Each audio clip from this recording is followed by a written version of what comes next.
जम्मू कश्मीर में चाहे अभी विधानसभा चुनावों की तिथियों का ऐलान नहीं हुआ है, मगर कंट्रोवर्शियल स्टेटमेंट्स और फिर उसके बाद उनके रिएक्शंस का माहौल शुरू हो गया है। जम्मू में आज डॉक्टर फारूक अब्दुल्ला के विरोध में जमकर प्रदर्शन हुआ। प्रदर्शन किया भारतीय जनता युवा मोर्चा ने और डॉक्टर फारूक अब्दुल्ला के कंट्रोवर्सीज शुरू हो गई हैं। नमस्कार, आप देख रहे हैं द न्यूज रूम 24 आवाज और मैं हूं दीपक खजूरिया। अप्रैल 2024 में फॉर्मर चीफ मिनिस्टर और नेशनल कॉन्फ्रेंस के वाइस प्रेसिडेंट उमर अब्दुल्ला का एक स्टेटमेंट आया था और उन्होंने पीटीआई को दिए गए एक स्टेटमेंट में कहा था कि डॉक्टर फारूक अब्दुल्ला का पॉलिटिकल करियर अभी खत्म नहीं हुआ है, चाहे वो इस बार कश्मीर से लोकसभा चुनाव ना लड़ रहे हों। और साथ ही साथ डॉक्टर फारूक अब्दुल्ला आखिरी समय तक सियासत में रहेंगे, ऐसा भी उन्होंने कहा था। मगर डॉक्टर फारूक अब्दुल्ला को जो लोग बेहतर जानते हैं वो ये भी जानते हैं कि वो हमेशा ही कंट्रोवर्सीज में घिरे रहना पसंद करते हैं। बहुत सारे कंट्रोवर्शियल स्टेटमेंट्स देते रहते हैं और जिससे कि उन्हें भी कटघरे में खड़ा होना पड़ता है और साथ ही साथ राजनीतिक गलियारों में भी उथल पुथल मची रहती है। उनके कई सारे ऐसे स्टेटमेंट रहे हैं जिसको लेकर पॉलिटिक्स में डिवाइड हुआ है, यानी कि बहुत सारे पॉलिटिशियंस ने उनका समर्थन किया है और बहुत सारे पॉलिटिशियंस और पॉलिटिकल पार्टीज ने उनका विरोध भी किया है। उनके खिलाफ बहुत बार प्रोटेस्ट होते रहे हैं, पुतले जलते रहे हैं और साथ ही साथ ट्विटर और अन्य सोशल मीडिया हैंडल्स पर लगातार मैसेजेस और कमेंट्स की भरमार रही है। मगर डॉक्टर फारूक अब्दुल्ला को शायद कंट्रोवर्सीज में रहना अच्छा लगता है और ये उनकी पॉलिटिकल फितरत भी है। 87 वर्षीय पॉलिटिशियन डॉक्टर फारूक अब्दुल्ला, जो कि जम्मू कश्मीर के मुख्यमंत्री भी रहे हैं और केंद्र में केंद्रीय मंत्री भी, साथ ही साथ नेशनल कॉन्फ्रेंस के प्रधान भी हैं। वो जम्मू कश्मीर के पहले मुख्यमंत्री शेख अब्दुल्ला के बेटे भी हैं और जम्मू कश्मीर के एक और मुख्यमंत्री उमर अब्दुल्ला के पिता भी। डॉक्टर फारूक अब्दुल्ला की तीसरी जनरेशन भी अब सियासत में आ रही है, यानी कि उमर अब्दुल्ला के बेटे। मगर डॉक्टर फारूक अब्दुल्ला अपने पूरे अब्दुल्ला परिवार में सबसे ज्यादा कंट्रोवर्शियल स्टेटमेंट देने के लिए इनफेमस भी हैं। डॉक्टर फारूक अब्दुल्ला तकरीबन कंट्रोवर्सीज में रहना पसंद करते हैं और कोई ना कोई अपने विवादित बयान से विवादों से घिरे रहते हैं। हाल ही में आया उनका बयान कि कश्मीर में जिस तरह से हमले हो रहे हैं या एनकाउंटर्स हो रहे हैं, उसमें कहीं ना कहीं सेना की आतंकियों के साथ मिली भगत है। इस बयान ने भी बहुत बड़ा बवाल खड़ा कर दिया है।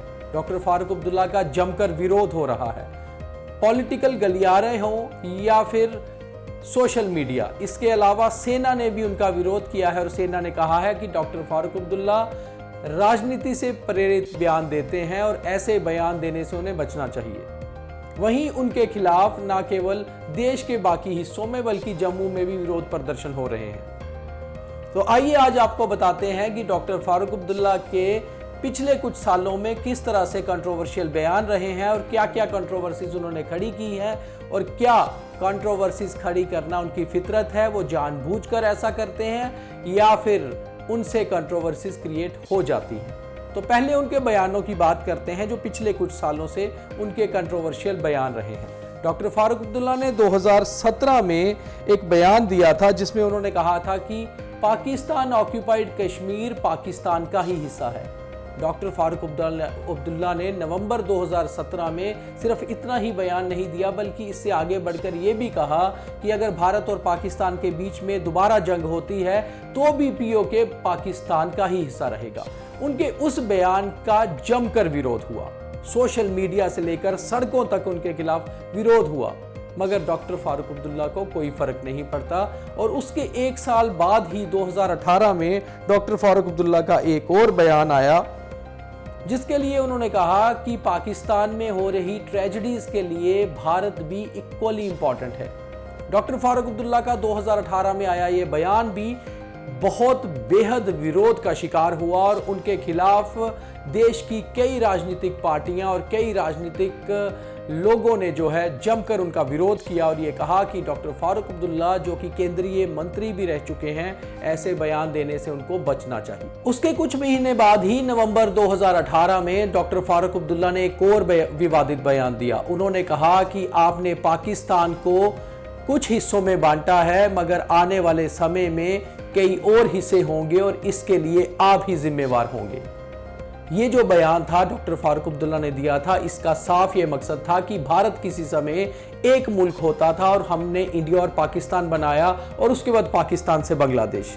तो इस तरह के बयानों के लिए भी अपने देश को ही जिम्मेवार ठहराने वाले डॉक्टर फारूक अब्दुल्ला का 2018 में भी जमकर विरोध हुआ, क्योंकि उस समय जम्मू कश्मीर में भी पीडीपी और बीजेपी की सरकार थी। तो कश्मीर से लेकर कन्याकुमारी तक हर जगह डॉक्टर फारूक अब्दुल्ला के विरोध में लोग खड़े हुए। चंद ही पॉलिटिशियंस थे जो उनको सपोर्ट करते रहे। सितंबर 2020 अभी भारत कोविड से उबर ही रहा था कि डॉक्टर फारूक अब्दुल्ला ने एक बड़ा पॉलिटिकल कंट्रोवर्सी खड़ी कर दी, ये कहते हुए कि कश्मीर के लोग अपने आप को सेकंड क्लास सिटीजन समझते हैं और वो भारत से ज़्यादा ये बेहतर होता कि अगर चाइना द्वारा रूल किए जाते। ये बयान देकर भी डॉक्टर फारूक अब्दुल्ला ने एक नई राजनीतिक विवाद को जन्म दिया और एक बड़ा राजनीतिक विवाद खड़ा कर दिया। उनके विरोध में कई सारे प्रदर्शन हुए, कई सारे पॉलिटिशियंस ने उनके खिलाफ बातें की, मगर डॉक्टर फारूक अब्दुल्ला को कोई फर्क नहीं पड़ा और वो अपने चिर परिचित अंदाज में ऐसे बयान का सपोर्ट करते रहे और उन्होंने कहा कि जो भी उन्होंने कहा है वो बेहद सही है, क्योंकि वो कश्मीर की नब्ज को बेहद बेहतर तरीके से जानते हैं।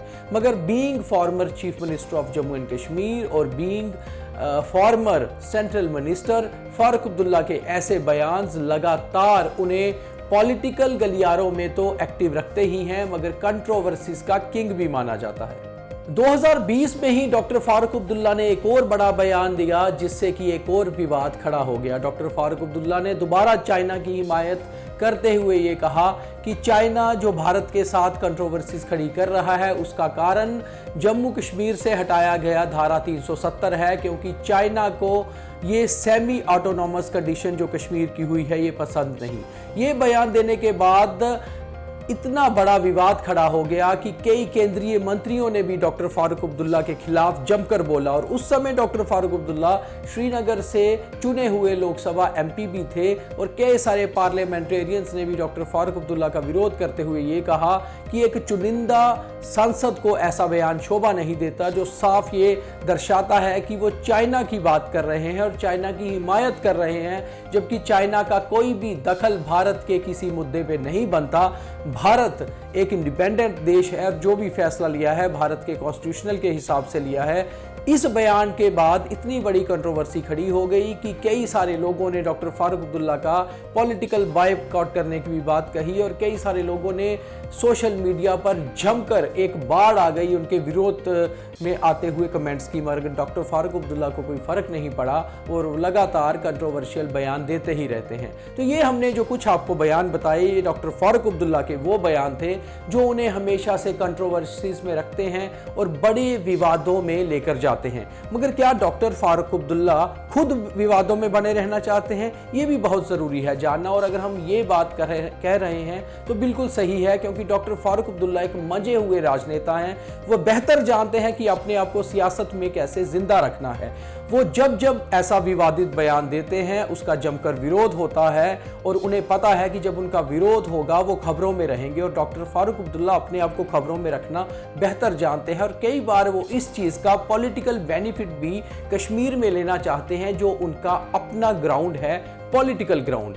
इस समय जब जम्मू कश्मीर में चुनाव करवाए जाने की बात हो रही है और ऐसा लगता है कि जल्द ही चुनावी तिथियों का ऐलान होगा, इस समय नेशनल कॉन्फ्रेंस पूरी तरह से कश्मीर में तैयारी कर रही है और वहीं दूसरी ओर राजौरी पुंछ में भी ताक रही है, क्योंकि राजौरी पुंछ से भी उन्हें लोकसभा के दौरान अच्छा खासा वोट मिला है। तो डॉक्टर फारूक अब्दुल्ला जो नेशनल कॉन्फ्रेंस के प्रेसिडेंट हैं, जानबूझकर विवादित बयान दे रहे हैं ताकि वो कश्मीर से अच्छा खासा वोट बटोर पाएं। साथ ही साथ डॉक्टर फारूक अब्दुल्ला को ये लगता है कि उनका बेटा और former chief minister Omar Abdullah हाल ही में हुए लोकसभा चुनावों में बारामूला से हार गए हैं और जो इंजीनियर रशीद वहां से जीता है वो एक मॉडरेट ही सही सेपरेटिस्ट आइडियोलॉजी को सपोर्ट करता है। तो कहीं ना कहीं डॉक्टर फारूक अब्दुल्ला उससे बेटर सेपरेटिस्ट आइडियोलॉजी को आगे बढ़ाने के लिए कहीं ना कहीं ऐसे बयान दे रहे हैं ताकि वो आने वाले समय में बारामूला लोकसभा के तहत आने वाले विधानसभा सीटों पर भी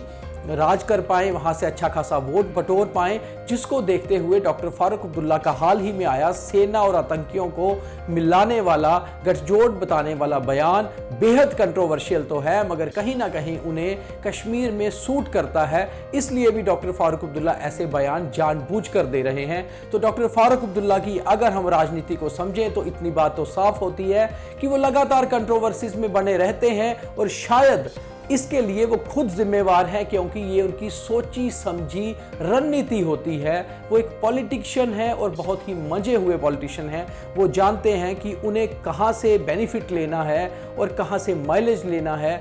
इसके लिए चाहे फिर उन्हें विरोध भी मिल जाए, मगर खबरों में रहते हैं, क्योंकि खबरों में रहेंगे तो ही वोट भी बटोर पाएंगे। और जब जब चुनाव आते हैं डॉक्टर फारूक अब्दुल्ला के बोल जो हैं वो बदल जाते हैं, और ऐसा ही आजकल देखने को मिल रहा है। शायद अब चुनावों तक कई सारी और कंट्रोवर्सीज एक मंजे हुए एक senior veteran politician doctor Farooq Abdullah से सुनने को मिले। तो आपको ये प्रोग्राम कैसा लगा ये आप ज़रूर बताइए, और डॉक्टर फारूक अब्दुल्ला की कंट्रोवर्शियल स्टेटमेंट्स पर आप क्या राय रखते हैं ये भी हमें कमेंट बॉक्स में बताइए। हम आपको इसी तरह की डिटेल स्टोरीज बताते रहेंगे, क्योंकि राजनीति गर्म हो रही है, चुनाव आ रहे हैं। बहुत